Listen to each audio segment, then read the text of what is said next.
স্পেনের সেরা ৪ ফুটবল ক্লাবের মধ্যে আয়োজিত স্প্যানিশ সুপার কাপে বার্সেলোনা আর রিয়াল মাদ্রিদের নামটা বেশ সুপরিচিত হবে নাই বা কেন। গেল কয়েক যুগ ধরে রুদ্ধশ্বাস ফাইনাল লড়াই শেষে চ্যাম্পিয়নের মুকুটটা যে তাদের মাথায় উঠেছে।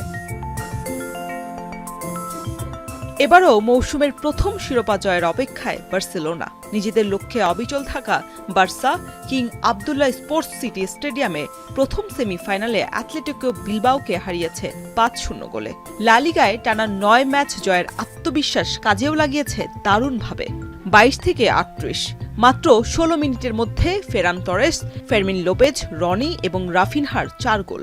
তাতে শুধু ম্যাচের নিয়ন্ত্রণ নয়, সুপার কাপে এক ইতিহাস গড়ে হ্যান্সি ফ্লিকের শিষ্যরা।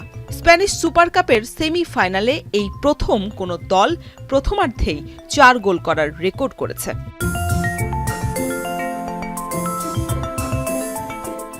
পরিসংখ্যানেও বার্সেলোনার আধিপত্য ছিল স্পষ্ট। প্রায় ৮০% সময় বল দখলে রেখে তারা ৭টি শট লক্ষ্যে রাখে।